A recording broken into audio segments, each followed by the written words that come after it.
Bonjour. Bonjour, je suis chargée de recherche au service de la conservation et de l'action éducative du domaine national de Chambord.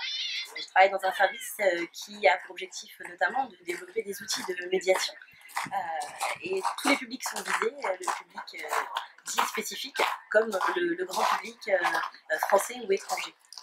Pourquoi l'accessibilité est-elle une priorité pour ce lieu historique classé au patrimoine mondial de l'UNESCO depuis 1981?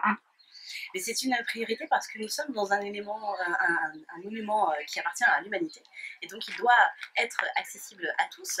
Nous avons évidemment à cœur de partager ce patrimoine. Alors évidemment dans un monument comme celui-ci avec des escaliers anciens classés monument historique, c'est pas toujours évident de trouver des solutions pour rendre les étages accessibles. Jusqu'ici, le château n'est accessible qu'au niveau du rez-de-chaussée. Et nous sommes dans la réflexion sur les modalités d'accès aux étages.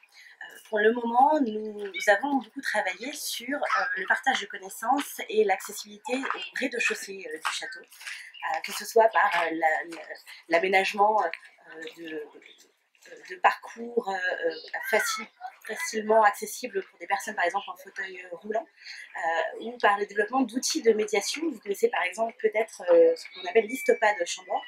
C'est une tablette numérique qui se loue à l'entrée du château et qui propose des contenus sur les œuvres exposées, sur l'histoire des salles et également des restitutions de certaines salles à l'époque de François Ier.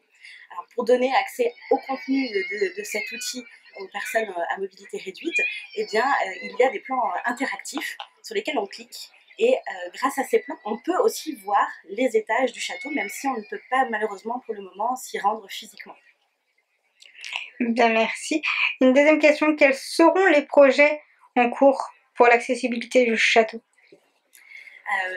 Dans l'avenir, nous allons continuer nos réflexions sur l'accessibilité aux étages et puis rendre les espaces du rez-de-chaussée qui ne le sont pas pour le moment accessibles. C'est le cas par exemple de la salle dite des carrosses ou du dépôt lapidaire dans lequel nous présentons des éléments sculptés anciens du monument comme l'ancienne tour-lanterne ou des lanternons sur les terrasses du château.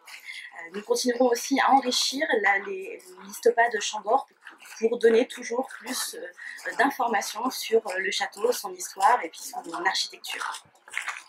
Enfin, quel est l'impact de cette démarche auprès du public à Chambord? Alors nous nourrissons bien sûr beaucoup des remarques des visiteurs, que ce soit des personnes malvoyantes, des personnes malentendantes, des personnes qui souffrent d'un handicap moteur, pour toujours améliorer notre offre de médiation. Nous essayons aussi de former de plus en plus les guides animateurs du patrimoine pour proposer des visites un peu spécifiques, adaptées à la demande de chaque public.